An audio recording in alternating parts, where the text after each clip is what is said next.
రాష్ట్రానికి మరో 3 రోజులు వానల అలర్ట్. జిల్లాలతో పాటు సిటీలో దంచికొట్టిన వర్షం.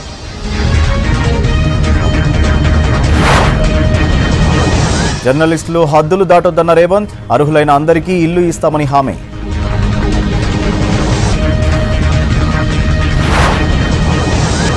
రుణమాఫీకి కొత్త రూల్స్ తేలేదన్న కాంగ్రెస్. బీఆర్ఎస్ కు తప్పుడు ప్రచారం అలవాటేనని ఫైర్.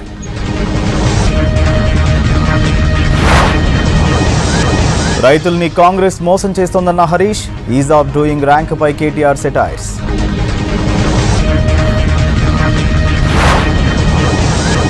బీజేపీకి అధికారం కాదు దేశమే ముఖ్యం. పార్టీ సభ్యత్వాల్ని పెంచాలన్న కిషన్ రెడ్డి.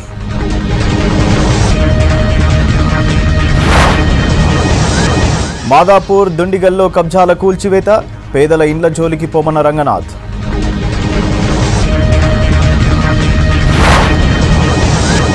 ఖమ్మం మున్నేరు వాగు ప్రాంతాల్లో అలర్ట్. నాలాల ఆక్రమణలపై అధికారుల ఫోకస్.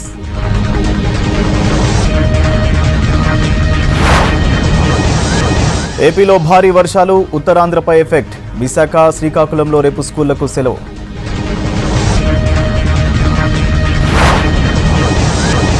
పీఓకే ప్రజల్ని పాక్ విదేశీయుల్లా చూస్తోంది. ఇండియాలో చేరాలని రాజ్నాథ్ పిలుపు.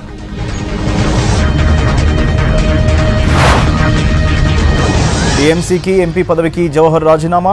పార్టీలో అవినీతికి అడ్డులేదని దీదీకి లేఖ.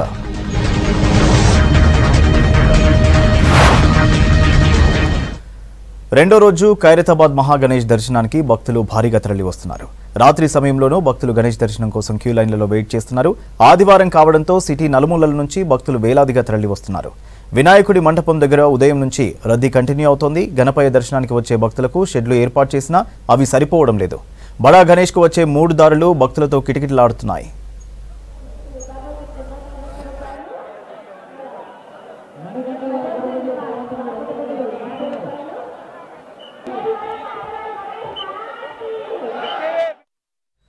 పశ్చిమ మధ్య వాయువ్య బంగాళాఖాతంలో వాయుగుండం కొనసాగుతుంది. రాబోయే 24 గంటల్లో ఇది తీవ్ర వాయుగుండంగా మారే అవకాశం ఉందని హెచ్చరించింది వాతావరణ శాఖ.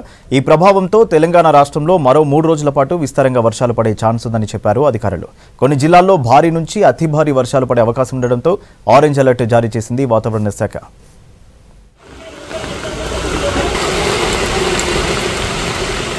బంగాళాఖాతంలో ఏర్పడిన అల్పపీడనం ప్రభావంతో రాష్ట్రానికి మరో 3 రోజులు హెవీ రెయిన్ అలర్ట్ జారీ చేసింది వాతావరణ శాఖ.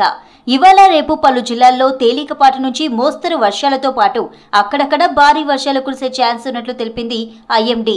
ఇవాళ ఆదిలాబాద్, హనుమకొండ, జనగాం, సిద్దిపేట, యాదాద్రి, భువనగిరి జిల్లాల్లో అక్కడక్కడ భారీ వర్షాలు కురిసే అవకాశం ఉందని తెలిపింది.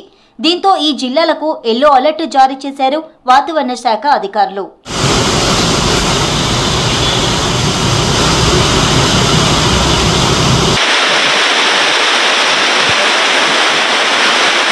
రేపు ఆదిలాబాద్, నిర్మల్, పెద్దపల్లి, జయశంకర్ భూపాలపల్లి జిల్లా, ములుగు, భద్రాద్రి కొత్తగూడెం, ఖమ్మం జిల్లాల్లో భారీ నుంచి అతి భారీ వర్షాలు అక్కడక్కడ పడే ఛాన్స్ ఉందని తెలిపారు వాతావరణ శాఖ అధికారులు.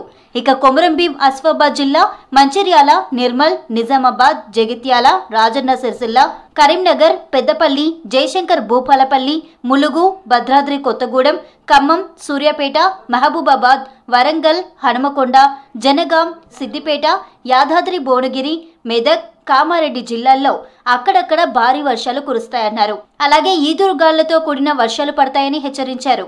గంటకు 30 నుంచి 40 కిలోమీటర్ల వేగంతో గాలులు వీయొచ్చని చెప్పారు. ఈ రోజు రేపు తెలంగాణ రాష్ట్రంలో ఆదిలాబాద్, కొమరంభీం, మంచిర్యాల్, జగిత్యాల్, జయశంకర్ భూపాలపల్లి, ములుగు, పెద్దపల్లి, కరీంనగర్, వరంగల్, హన్మకొండ, మహబూబాబాద్, ఖమ్మం, భద్రాద్రి, జనగాం, యాదాద్రి పరిసర ప్రాంతాల్లోని భారీ, అతి భారీ వర్షాలు, తేలికపాటి నుంచి మోస్తారు వర్షాలు కురిసే అవకాశాలు ఉన్నాయి. ఇప్పటికే హైదరాబాద్ సహా పలు జిల్లాల్లో మోస్తరు నుంచి భారీ వర్షాలు కురుస్తున్నాయి. మరో 3 రోజులు భారీ నుంచి అతి భారీ వర్షాలుంటాయన్న వాతావరణ శాఖ అలర్టుతో అప్రమత్తమయ్యారు అధికారులు.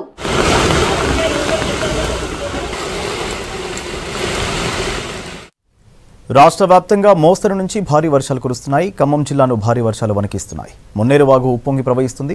మహబూబాబాద్ జిల్లాలో రికార్డు స్థాయిలో 18 సెంటీమీటర్ల వర్షపాతం నమోదైంది. పలు జిల్లాల్లో వాగులు చెరువులు ఉప్పొంగి ప్రవహిస్తున్నాయి. ఇక కృష్ణా గోదావరి నదుల ప్రవాహంతో ప్రాజెక్టులకు వరద పోటెత్తుతోంది.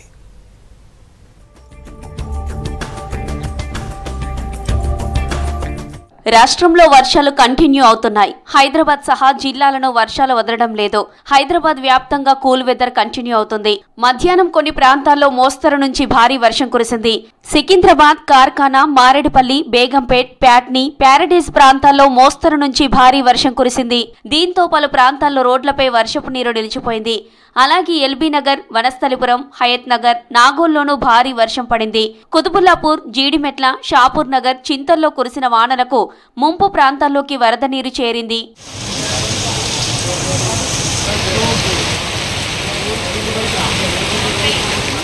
ఖమ్మం జిల్లాను భారీ వర్షాలు, వరదలు అతలాకుతలం చేస్తున్నాయి.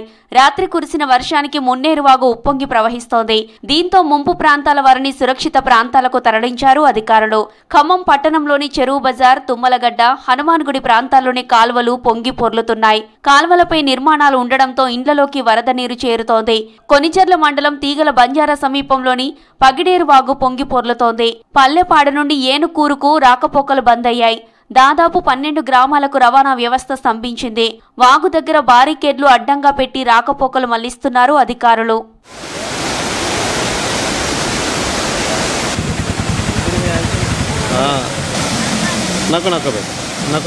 మహబూబాబాద్ జిల్లాలో వర్షం దంచుకొట్టింది. జిల్లా కేంద్రంలో రాత్రి రికార్డు స్థాయిలో 18 సెంటీమీటర్ల వర్షపాతం నమోదైంది. దీంతో లోతట్టు ప్రాంతాలు జలమయమయ్యాయి. జిల్లా కేంద్రంలోని బందం చెరువు దగ్గరలో జాతీయ రహదారిపై భారీగా వరద నీరు ప్రవహిస్తోంది. మహబూబాబాద్, కురవి మధ్య రాకపోకలకు తీవ్ర అంతరాయం ఏర్పడుతోంది. నెల్లికుదురు మండలంలోని రావిరాలలోని హైలెవెల్ బ్రిడ్జిపై నుంచి వరద పారుతుండటంతో రాకపోకలు బంద్ అయ్యాయి.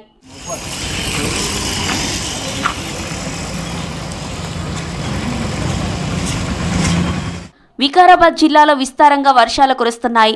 ఏకధాటిగా కురుస్తున్న వర్షాలతో నారాయణపూర్ గ్రామంలోకి అర్ధరాత్రి వరద నీరు చేరడంతో గ్రామస్తులు భయాందోళనకు గురయ్యారు. ఇండ్లలోకి వరద చేరడంతో ప్రజలు ఇబ్బందులు పడ్డారు. దోమ మండలంలోని పాలేపల్లి, గోడగోనిపల్లి వాగులు ఉధృతంగా ప్రవహిస్తున్నాయి. పరిగి, మహబూబ్ నగర్ జిల్లాల మధ్య రాకపోకలు నిలిచిపోయాయి.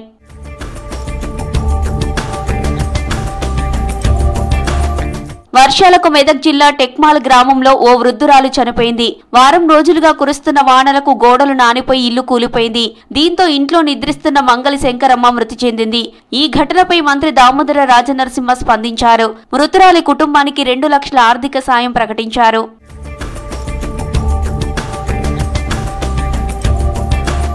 కృష్ణా గోదావరి నదులకు వరద పోటెత్తుతోంది. నాగార్జున సాగర్ డ్యాం నిండుకుండలా మారింది. సాగర్లో నీటి మట్టం అంతకంతకు పెరుగుతుండటంతో 24 గేట్లను 5 అడుగుల మేర ఎత్తి నీటిని వదులుతున్నారు. సాగర్ డ్యాంకు ఇన్ఫ్లో 2,99,053 క్యూసెక్కులు కాగా అంతే నీటిని వదులుతున్నారు.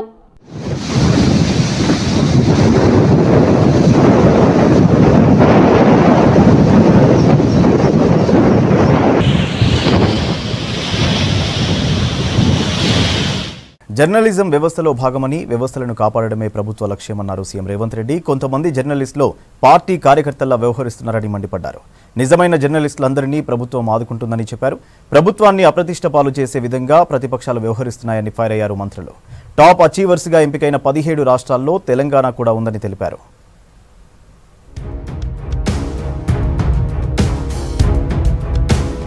అర్హులైన ప్రతి జర్నలిస్టుకు న్యాయం చేస్తామన్నారు CM Revanth Reddy. Jawaharlal Nehru journalist housing society సభ్యులకు భూ కేటాయింపు పత్రాల పంపిణీ కార్యక్రమం రవీంద్ర భారతిలో జరిగింది.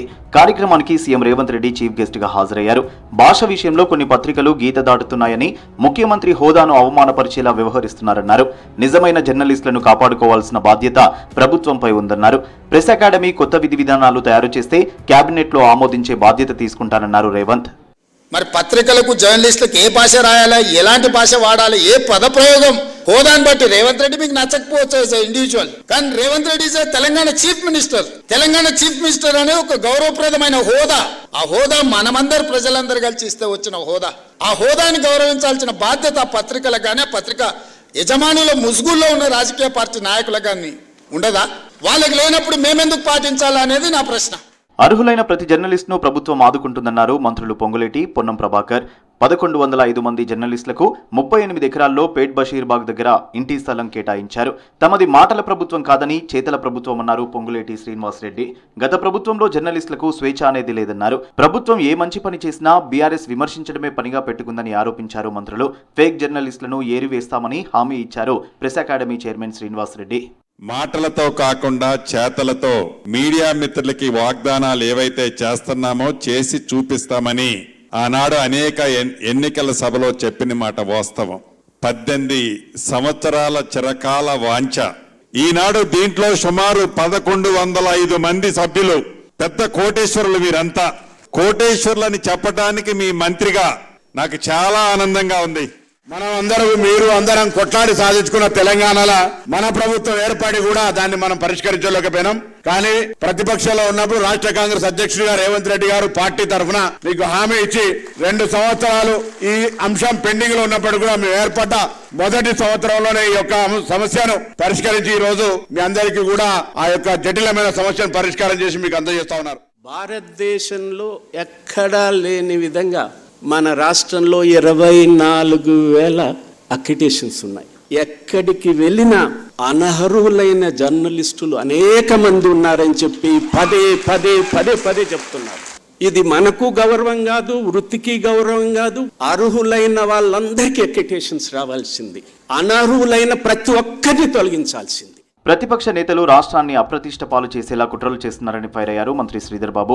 టాప్ అచీవర్స్ గా ఎంపికైన 17 రాష్ట్రాల్లో తెలంగాణ కూడా ఉందని తెలిపారు. అవార్డుల జాబితాలో తెలంగాణ లేదని బీఆర్ఎస్ నేతలు తప్పుడు ప్రచారాలు చేయడం దుర్మార్గమని విమర్శించారు. ఈ నెల 5న కేంద్ర వాణిజ్య పరిశ్రమల మంత్రిత్వ శాఖ రాష్ట్రానికి అవార్డును అందజేసిందని చెప్పారు. ఎంతో శ్రమించి అవార్డు సాధించిన పరిశ్రమల శాఖ అధికారులను హూందాగా అభినందించాల్సింది పోయి నిరాశకు గురి చేసేలా విమర్శలు చేయడం గొప్పతనం అనిపించుకోదని చురకలు వేశారు మంత్రి శ్రీధర్ బాబు.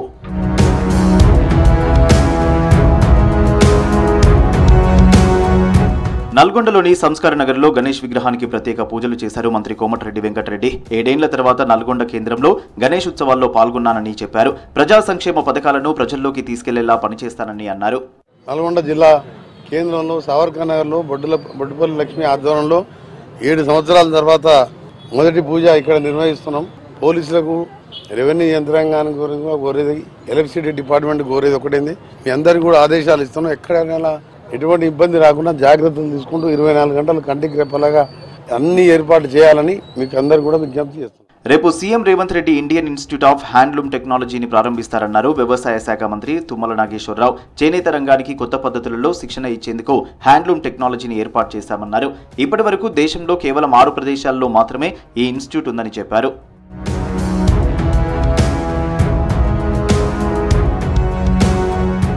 సిద్దిపేట జిల్లా కోహెడ మండలంలో మంత్రి పొన్నం ప్రభాకర్ పర్యటించారు. కాకతీయుల కాలం నాటి శ్రీ వరసిద్ధి లింగేశ్వర స్వామి ఆలయ పునర్నిర్మాణ కార్యక్రమంలో పాల్గొన్నారు.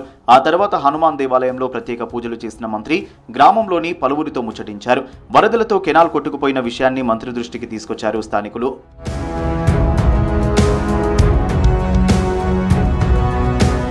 వరద బాధితుల కోసం సీఎం రిలీఫ్ ఫండ్కు 10 లక్షల రూపాయల విరాళం ప్రకటించారు కురుమ సంఘం నేతలు. ఈ మేరకు సీఎం రేవంత్ రెడ్డిని కలిసి చెక్కును అందజేశారు ప్రభుత్వ విప్ బీరుల ఐలయ్య, ఎగ్గే మల్లేశం, ఎంపీ చామల కిరణ్ కుమార్ రెడ్డి. ఇటు క్రీడా ప్రతినిధులు సీఎం సహాయ నిధికి ₹1 కోటి విరాళం అందజేశారు. కాంగ్రెస్ ప్రజాపాలన చూసి బీఆర్ఎస్ నేతలు సహించలేకపోతున్నారని ఫైర్ అయ్యారు కాంగ్రెస్ నేతలు. ప్రతిరోజు అనవసరంగా రేవంత్ సర్కార్ను విమర్శిస్తున్నారని ఆరోపించారు. వరదల్లో ప్రజలు నష్టపోతే ప్రధాన ప్రతిపక్ష కేసీఆర్ ఎక్కడికి పోయారని ప్రశ్నించారు. బీఆర్ఎస్ సర్కార్ పెండింగ్లో ఉంచిన కాళోజీ కళాక్షేత్రాన్ని అద్భుతంగా అభివృద్ధి చేశామన్నారు కాంగ్రెస్ నేతలు. రాష్ట్రంలో రోడ్డు ప్రమాదాలను తగ్గించేందుకు ప్రత్యేక నిబంధనలు అమల్లోకి తీసుకొస్తున్నామన్నారు రవాణా శాఖ మంత్రి పొన్నం ప్రభాకర్. ట్రాఫిక్ రూల్స్ ఉల్లంఘించే వారిపై కఠిన చర్యలు తీసుకునేలా చట్టం తీసుకొస్తామని తెలిపారు. హైదరాబాద్ లో Telangana transport department technical officers association సమావేశంలో పాల్గొన్నారు పొన్నం. మోటార్ వాహనాల చట్టం 1988 ప్రకారంగా డ్రైవింగ్ లైసెన్సులు ఇప్పటికే 6,916 ఏప్రిల్ 1 నుంచి ఆగస్టు 31 వరకు రద్దు చేయబడ్డాయి. భవిష్యత్తులో దీన్ని చాలా కఠినంగా చేయబోతా ఉన్నాం. కేంద్రంలో వాహన చట్టం కింద 28 రాష్ట్రాలను, ఈ రాష్ట్రాన్ని కూడా అందులో తీసుకొని పోయి కొన్ని సంస్కరణలు చేయాలనే ఆలోచనతో ప్రభుత్వం ఉంది. కాంగ్రెస్ ప్రజాపాలన చూసి బీఆర్ఎస్ వర్కింగ్ ప్రెసిడెంట్ కేటీఆర్ ఓర్వలేకపోతున్నారని విమర్శించారు భువనగిరి ఎంపీ చామల కిరణ్ కుమార్ రెడ్డి. ఎక్స్ లో రెగ్యులర్ గా ఏదో ఒక ట్వీట్ పోస్ట్ చేసి ప్రజల్ని తప్పుదోవ పట్టిస్తున్నారని మండిపడ్డారు.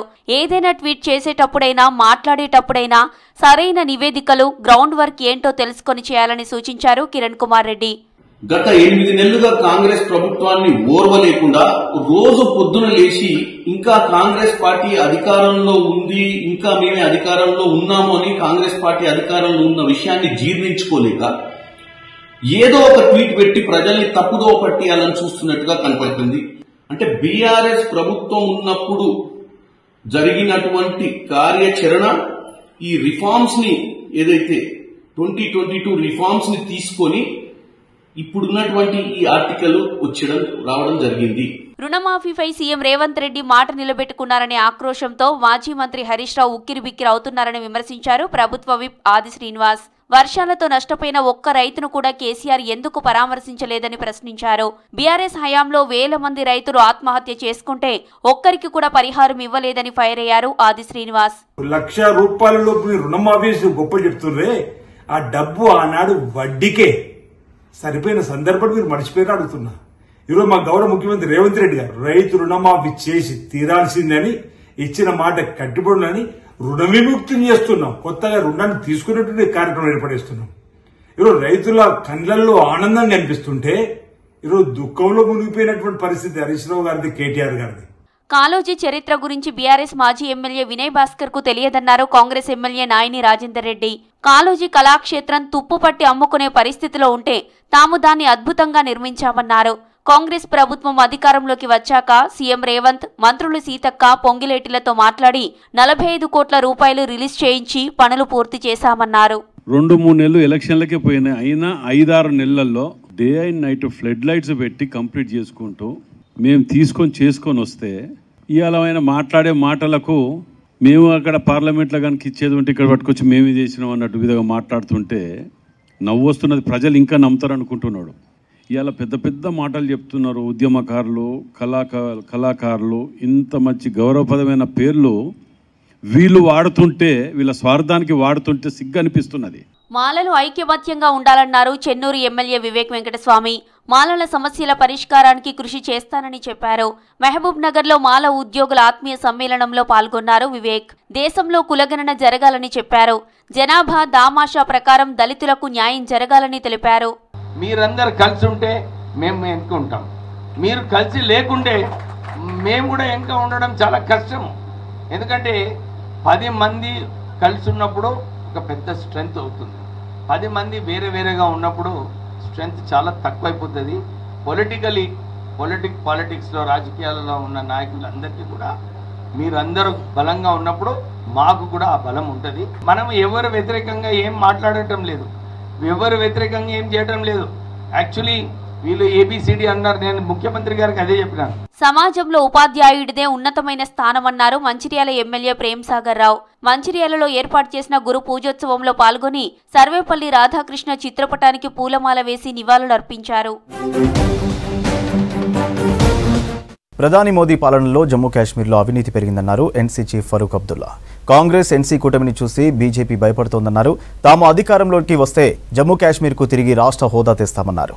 ప్రజాసేవ చేయడానికే రాజకీయాల్లోకి వచ్చానన్నారు రెజ్లర్ వినేష్ ఫోగట్, బజరంగ్ పూనియా.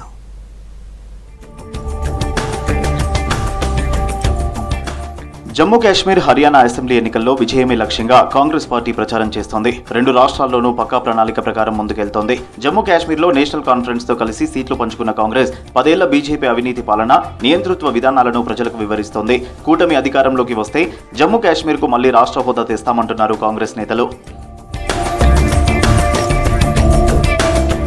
జమ్మూ కాశ్మీర్ అసెంబ్లీ ఎన్నికల్లో నేషనల్ కాన్ఫరెన్స్ గెలుపు ఖాయమన్నారు ఆ party chief Farooq Abdullah. BJP నాయకులకు ఎన్సీ అంటే భయమన్నారు. తాము అధికారంలోకి వస్తే స్థానిక యువతకు ఉపాధి కల్పిస్తామన్నారు. షేక్ అబ్దుల్లా వర్ధంతి సందర్భంగా ఆయన సమాధికి నివాళులర్పించారు. కాంగ్రెస్ ఎన్సీ కూటమి గెలిస్తే ఉగ్రదాడులు పెరుగుతాయని బీజేపీ తప్పుడు ప్రచారం చేస్తుందన్నారు. ఆర్టికల్ 370 రద్దు చేశాక కూడా కాశ్మీర్లో టెర్రరిజం ఎందుకు ఆగిపోలేదో బీజేపీ చెప్పాలన్నారు ఫరూక్ అబ్దుల్లా. నేషనల్ కాన్ఫరెన్స్ को जिस तरह से भी ये बदनाम कर सके करेंगे, मगर इंशाल्लाह नेशनल कॉन्फ्रेंस फतह होगी और अल्लाह ताला हमें यहाँ के लोगों की किस्मत बदलाने के लिए आगे लाएगा. वो तो बहुत कुछ कहते हैं. मैं तो उनसे ये कहना चाहता हूँ जिस भारत को बनाना चाहते हैं हम उस भारत के खिलाफ हैं। भारत जो है वो सबका है। मुसलमान ने भी इस मुल्क की आजादी के लिए काम किया है, जाने दी हैं। मुसलमान बराबर का हिस्सेदार है वतन की आजादी का। ప్రజాసేవ చేయడానికి రాజకీయాల్లోకి వచ్చానన్నారు రెజ్లర్ వినేష్ ఫోగట్. తనకు ఎమ్మెల్యే టికెట్ ఇచ్చిన కాంగ్రెస్ పార్టీకి ధన్యవాదాలు తెలిపారు. రెజ్లర్ల సమస్యలపై పోరాటంలో కాంగ్రెస్ అండగా నిలిచిందన్నారు. అందుకే కాంగ్రెస్ లో చేరానన్నారు. ప్రజల ఆశీస్సులతో ఎమ్మెల్యేగా విజయం సాధిస్తానని ధీమా వ్యక్తం చేశారు. హర్యానాలో కాంగ్రెస్ సర్కార్ ఏర్పడడం ఖాయమన్నారు వినేష్ ఫోగట్. हमें जो जिम्मेदारी मिली है, जो कांग्रेस पार्टी ने हमें यहाँ पे प्रत्याशी बना के भेजा है, तो हमारे लोगों ने बहुत सपोर्ट और बहुत प्यार दिया है। और डेफिनेटली हमें देखो सर, ये तो लोग हमारे लोग हमें विजेता बनाएंगे और लोगों की नजर में मैं विजेता हूँ, इससे बड़ी कोई बात नहीं हो सकती। बाकी तो लोग मना लेंगे, बाकी तो उम्मीदवार दिया है कांग्रेस के, क्या मानते हैं उम्मीदवार नहीं, सभी साथ में है सर, सबसे बात करेंगे। सबको जो भी परिवार में तो सब रूठते हैं, सभी को बनाना पड़ता है ना, परिवार है हमारा, बिल्कुल हर चीज को हम अच्छे से करेंगे।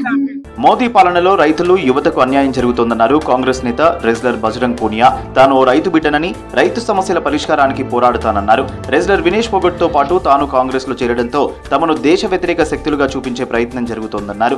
బీజేపీలో చేరి ఉంటే దేశభక్తులమయ్యేవారిమన్నారు బజరంగ్ పూనియా.